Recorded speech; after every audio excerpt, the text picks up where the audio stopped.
to begin your broadcast. The broadcast is now starting. All attendees are in listen-only mode.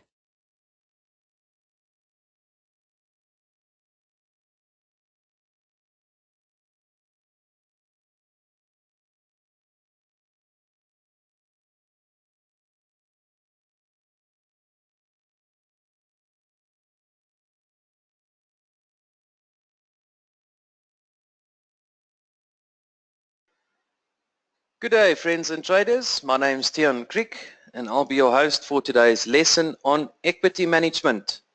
And today is the 31st of March 2017 and that makes today a Friday. Welcome everybody. Before we continue, may I please confirm audio and visual.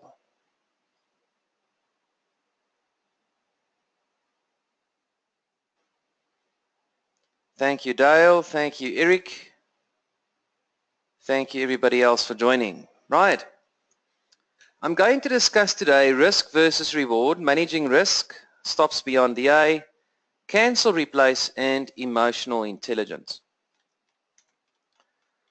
Now, equity management is divided into four categories. Firstly, properly planning a trade. Secondly, the formula for the preservation of capital.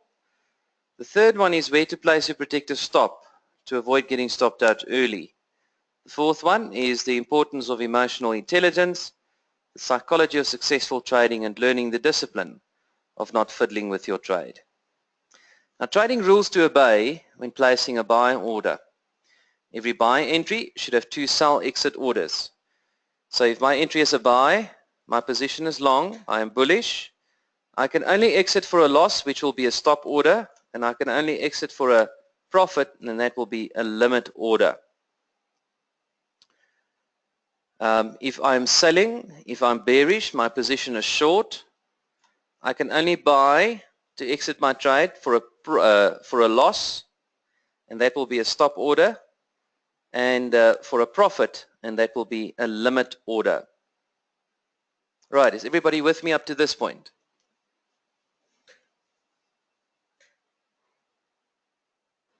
Beautiful. Now, equity management, okay, it's divided into four categories. I did discuss properly planning a trade. Now I'm going to discuss the formula for the preservation of capital. Now, percentages mean nothing. The question is, can you be a 30% winner and a 70% loser and still make money? The answer is a resounding yes. If you win 3 out of every 10 trades, and you make $2,000 on a trade, you're going to be up to $6,000. And if you lose 7 out of every 10 trades and you lose $300 on a trade, then you'll be down to $2,100. But you'll still realize a net profit of $3,900. Now let's discuss a few risk-reward ratios.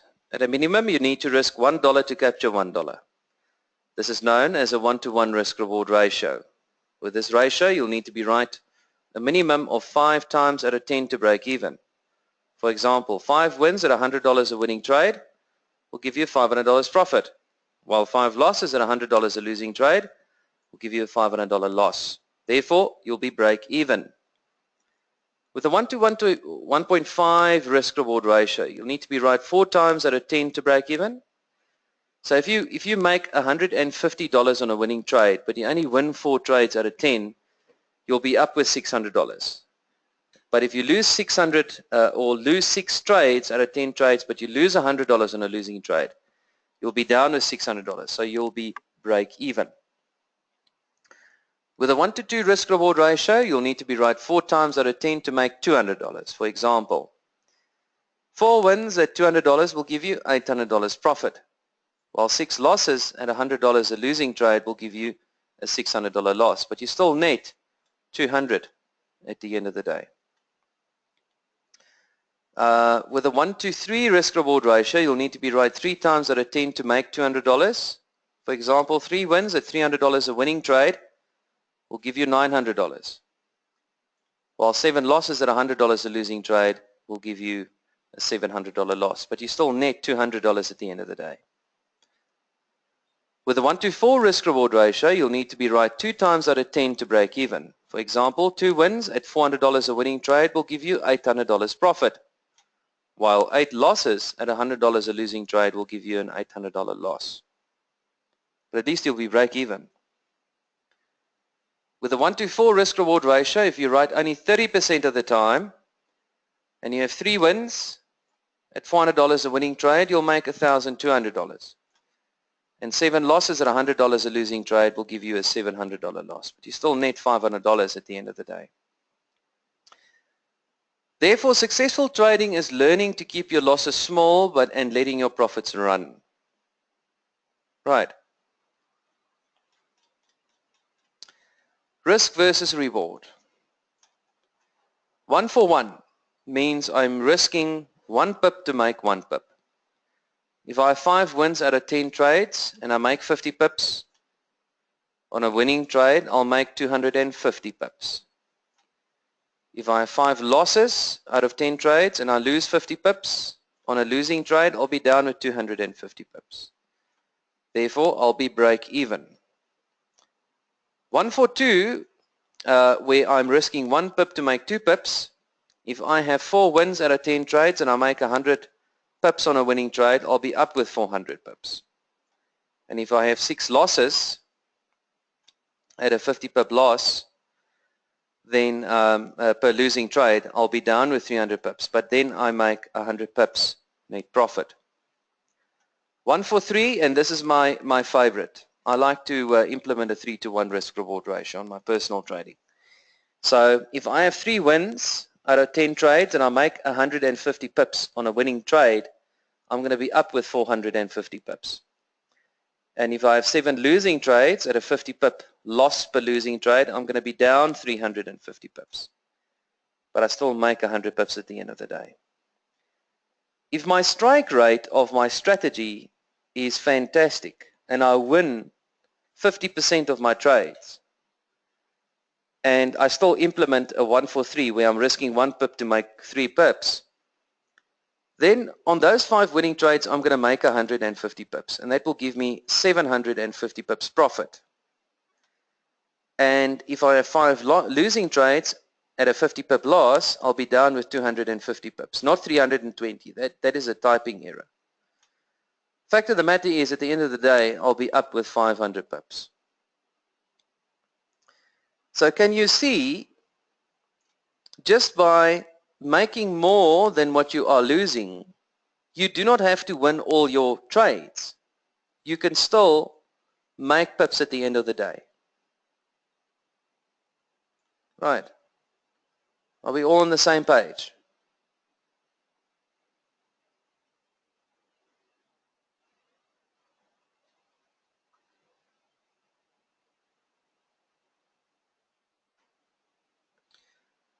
Right. Now, here's another example.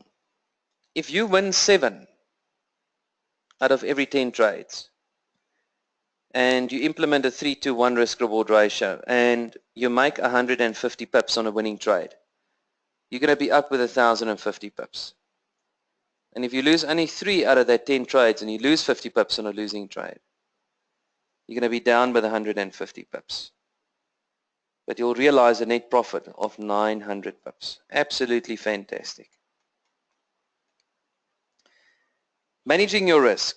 Although you may never quantify how much you can make in a trade, you can quantify how much you are willing to risk and or lose in a trade. Mel says, a bit confused about why the discrepancy in the win and the loss. Just elaborate that a little bit more there, Mel, but fact of the matter is, you can have only 4 winning trades out of every 10 trades and still make money at the end of the day. Is that the issue that you have at the moment?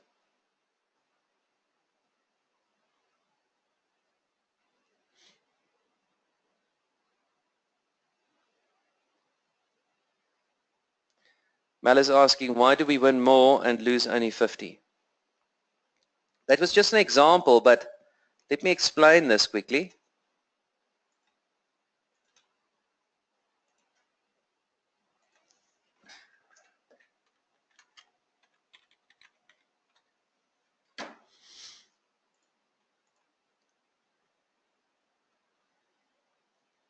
take any chart here.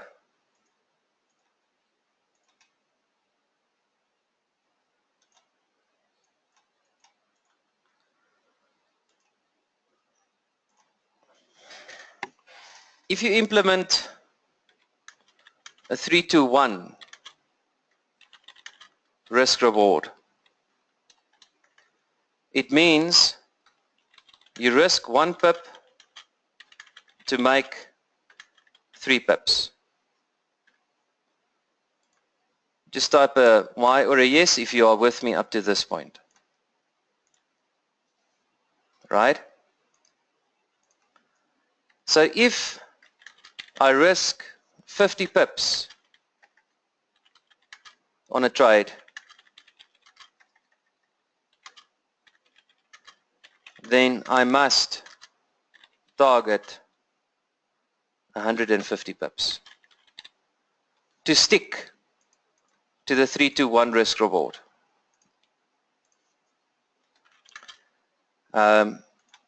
If I risk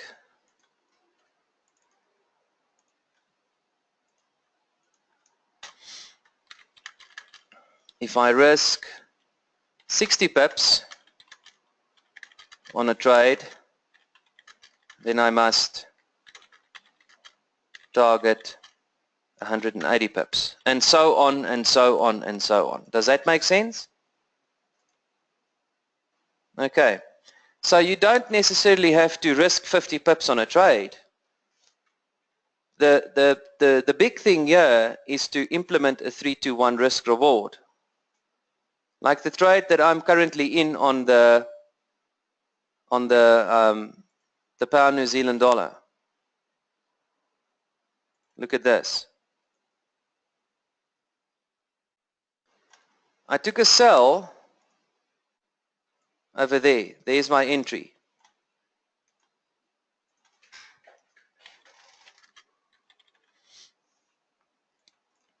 And that sell entry was at 7848.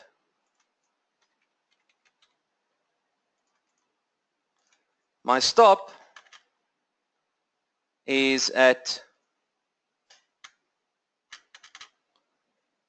1.7910.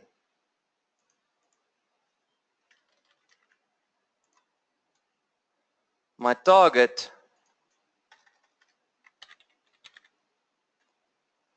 is at 7607.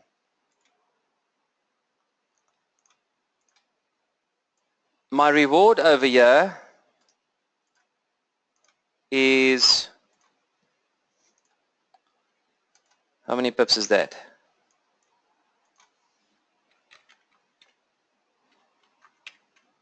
241 pips.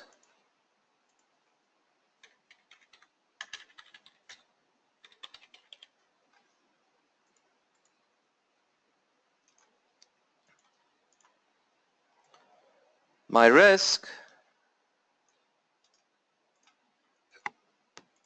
is 62 pips.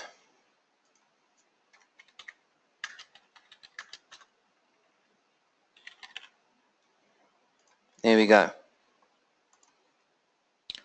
To work out the risk reward here, I take the reward, divide that by the risk, and that is 3.8. So on this trade, I am risking 1 pip to make 3.8 pips. Almost a 4-to-1 risk reward. Does that make sense? Even better than a 3-to-1.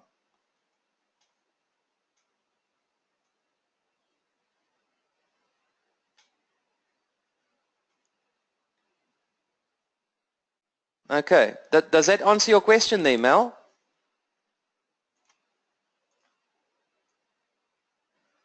So when you are about to take a trade, just work out the risk reward, and if it doesn't fit within your risk reward, but you are comfortable with, then pass on the trade.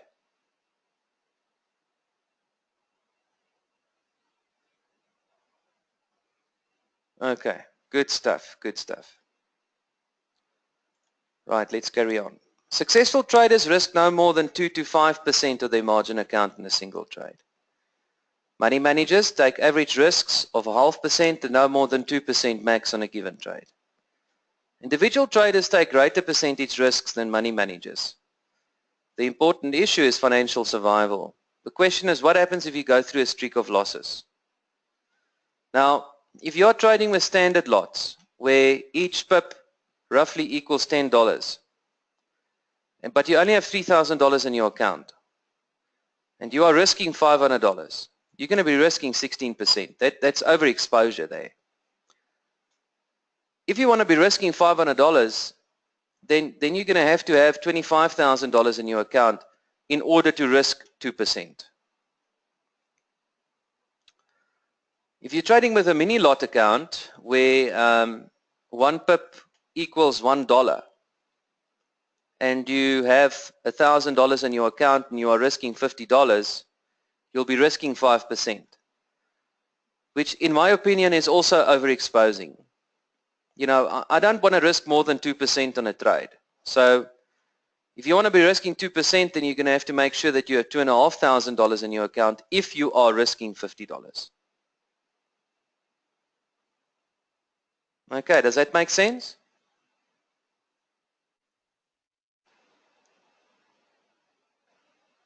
Good stuff. Now, if you're trading multiple currencies at one time, and you are trading with standard lots where 1 pip equals $10, but you are trading 6 currencies at once, at the same time, and you, for instance, have a 50 pip stop on each of them, then it means you're going to be risking $3,000. But if you have only $15,000 in your account, you're going to be risking 20%. Rather make sure that you have $75,000 in your account if you want to risk $3,000 so that you're exposing only 2.5%. If you're trading with mini lots and you're trading with $1 a pip and you're trading 6 currency pairs at a time and you have a 50 pip stop, for instance, on each of them, and you only have $3,000 in your account and you're risking $300, you'll be risking 10%. However, if you have $15,000 in your account and you're risking $300, you'll be risking 2%. So that's what you need to be aiming at. And here's just an example of overtrading. If you're trading 6 currency pairs with mini lots and you have a 50 pip stop on each of them, but you only have $2,000 in your account, you are risking $300. So that's a 15% risk. If you have, for instance, $15,000 in your account and you're risking 2%, you can actually have 44 consecutive losing trades before you blow up your account. Fact of the matter is, there's no such thing as an undefeated season. You will have losses. And because you will have losses, you need to make sure that when you are losing, you lose less than what you are making so that your account can grow. Or at least just protect your capital. Right, so now we've discussed properly planning a trade. We have discussed the formula for the preservation of capital. And now we're going to discuss where to place your protective stop to avoid getting stopped out early. Why must the stops be beyond the A? As the market moves, it moves in ABCD price movements. A trader is looking for an entry inside an AB boundary. No one knows how long the market will stay inside an AB boundary or if it will retrace deeper after you enter. Your A and your B are your latest major levels of support and resistance. And if the market takes out one of those levels, it has a track record of continuing to move in that direction. Protective stop loss orders placed inside the AB boundary increase the percentage of getting stopped out before the market moves to the projected D by almost 80%. Placing a protective stop loss order outside the AB boundary beyond the A decreases the percentages of getting stopped out before the market moves to the projected D by almost 80%. So when I look at a trade and I can place my stop beyond the A, then I go for it. Because I'm protecting myself by placing my stop beyond the A. Now because of the market, because of the potential of the market turning whippy, lashy, nasty inside the AB boundary, You must keep your stops beyond the A.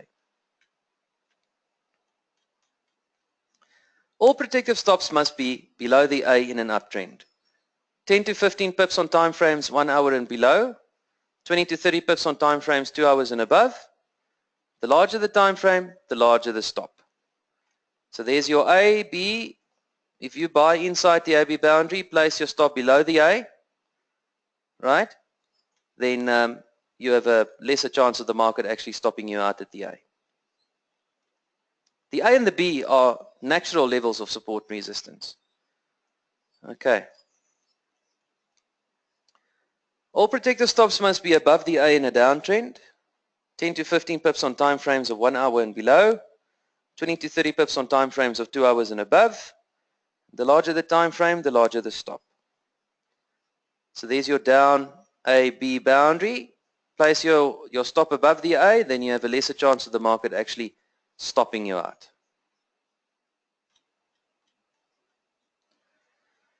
All protective stops must be below the A in an uptrend. Here you can see you have an up AB boundary. If you place your stop inside the AB boundary, the market may move in your favor only a little while, then come back, make a deeper C, and in the process stop you out. So here you were stopped out. But if your stop was below the A, you would have positioned yourself for success.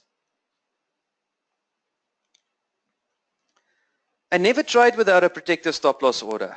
If the stop order is too far away from the entry, then pass on the trade. One of the best ways to preserve your equity and protect your investment is to get to a break-even as soon as possible and lock in the profits as the market moves in your direction. Now, cancelling and replacing your stop loss order in a bullish market. You don't have to cancel and replace a stop. You can just edit your stop, right? Before executing your trade, if you believe a new trend is getting ready to start, or the market is moving from a C to a D on a larger time frame, you can lock in profit by cancelling and replacing your protective stop loss order as the market moves in your direction. Now, there are two ways of effectively cancelling and replacing. Here's the first example. If you want to trade as a bull, believing a bull trend is starting or is in place, you'll want to trade without using a one cancels the other. It just means you're going to trade without a limit. You're going to trade without a target. You'll only have your open position and you'll have a stop. Now, as the market moves in your direction making new highs, cancel and replace your protective stop loss order to the latest low and lock in the profit. Do not cancel and replace your stop loss order to the latest low until the market makes a new high. Here's an example. When the market makes a new high, cancel and replace your stop loss order to 10 pips below the last market low of support before the new high. So if you enter over here and the market now moves up in your favor, comes back to make a higher low, as soon as it moves up again and it takes out that previous high, then you have a confirmed higher low, and then you can take your stop and just move it to below that low. And as the market moves in your favor, you just keep on moving your stop to below that higher low, each higher low, and you lock in profit. Eventually the market's going to retrace and stop you out, but then you would have locked in all those profits. Does that make sense? Everybody with me up to this point?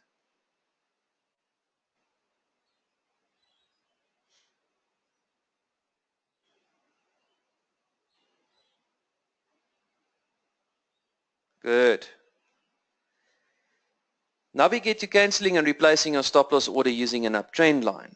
Once again, you're going to trade without a target, but as the market moves in your direction making new highs, cancel and replace your stop order or just edit or move your stop outside, along the outside of the uptrend line that you've drawn, 6 to 8 candles back from where the market is. There's an example, right? That could be a 25-degree angle trend line as well. If you enter your trade, as the market moves in your favor, you can draw an uptrend line. And as the market moves up, just count 6 candles back from where the market is and then just move your stop as the market moves in your favor along the outside of the trend line. Eventually the market will stop you out, but then you would have locked in all those profits. Right, so that's the two techniques that you can apply. along an uptrend line, and then also as move your stop as the market makes new higher highs and higher lows. Here's an example of moving your stop in a bear trend. As the market moves in your direction, making new lows, cancel and replace your protective stop loss order to the latest high and lock in the profit. There we go. So if you enter over here, right, and your stop is over there, wait for the market to make a low, then retrace, make a lower high, and as soon as the market makes a lower low, take that stop and move it to just above the next lower high. And as the market makes lower lows and lower highs, just move the stop to above that lower high. Eventually the market will retrace and stop you out, but you would have locked in all those profits. This is now an example of moving your stop along the outside of a downtrend line. As the market moves in your direction, making new lows, cancel and replace your stop order along the outside of the downtrend line, 6 to 8 candles back from where the market is, locking in profit. So there we go. Look at that. You enter the market over here. As the market moves in your favor, draw a downtrend line and just keep on moving your stop along the outside of the downtrend line. If the market breaks the downtrend line, then it will most probably stop you out, but then you would have locked in all those profits. Okay, is everybody with me up to this point? Personally, I don't apply moving my stops along the outside of a trend line, but I do like to move my stop to a higher low if the market moves in my favor, if I'm bullish. I do that sometimes to lock in profit. Right, so now we've discussed properly planning a trade. We've discussed the formula for the preservation of capital. I have now discussed where to place your protective stop to avoid getting stopped out early. And now we're going to discuss the importance of emotional intelligence, the psychology of successful trading, and learning the discipline of not fiddling with your trade. Now the question is, what is emotional intelligence? It's the capacity to be aware of, control and express your emotions, and to handle interpersonal relationships judiciously and empathetically. It's the capacity to control your emotions in any stressful situation or perceived personal crisis, enabling your action to create a positive and a productive outcome. Emotional intelligence is the key to both personal and professional success. So this is your trading plan. Lean towards the left hemisphere, which is the logical side, where you are realistic and you plan your trades and you are disciplined. Not the emotional side, okay, because then you start fiddling with your trade and that's just a recipe for disaster. So it's very important to plan your trade and then trade that plan. It's should be one of your non-negotiable rules. Now, disciplines to follow for successful trading: educate yourself on how the market works and thoroughly analyze and plan your trades.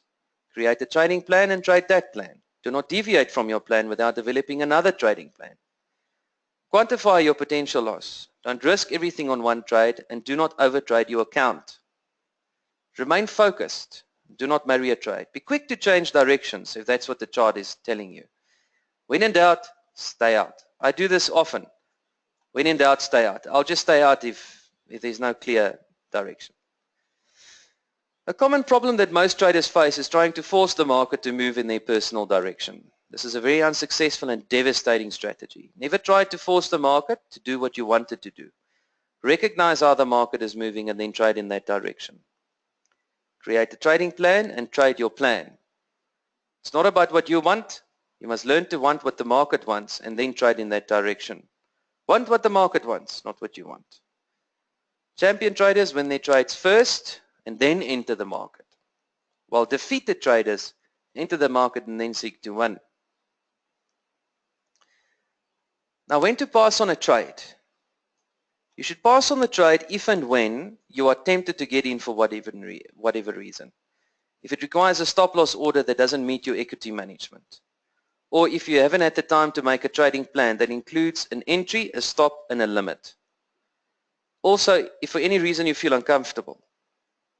or if you're not really clear in what you are doing and you don't understand the rules, if you feel you're being emotionally self-forced into making the trade, or if someone else is forcing you. Also, if you cannot afford the loss, pass on the trade. MTI's goal is to teach you to become an unconsciously competent trader. If you've traded unsuccessfully, you are unconsciously incompetent and will continue to repeat your mistakes. Recognizing that you repeat your mistakes takes you to conscious incompetence. You are now aware. Finding help to learn new successful trading skills and techniques and methodologies, as well as establishing successful trading habits, moves you to a state of conscious competence. You have to think about every detail as you do it. Continuous and unyielding repetition of those successful skills creates winning habits and takes you to a state of unconscious competence. Wow, but I sound like a preacher. Right. Is everybody still with me up to this point?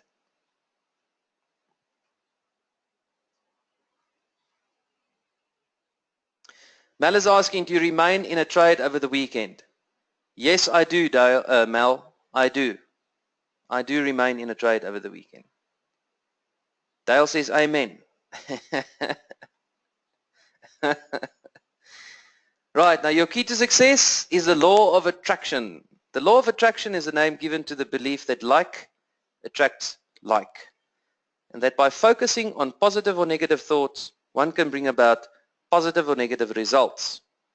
What we reflect on, therefore, radiates from our being and creates circumstances and events that mirror what we are thinking. So if you think positive, you will reap positive. If you think negative, you will reap negative. And that's the end of our equity management lesson for today. I hope you guys enjoyed it. Any questions?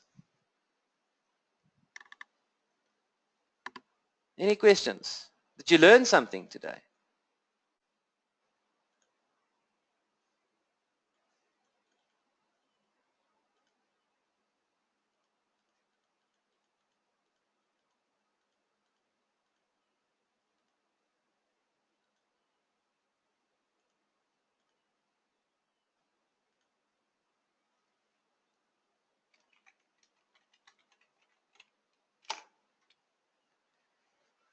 Okay, good stuff. Mal says very informative. Dale says good show. Thank you, Larry, my friend. Okay, guys, well, thank you so much for joining in this lesson.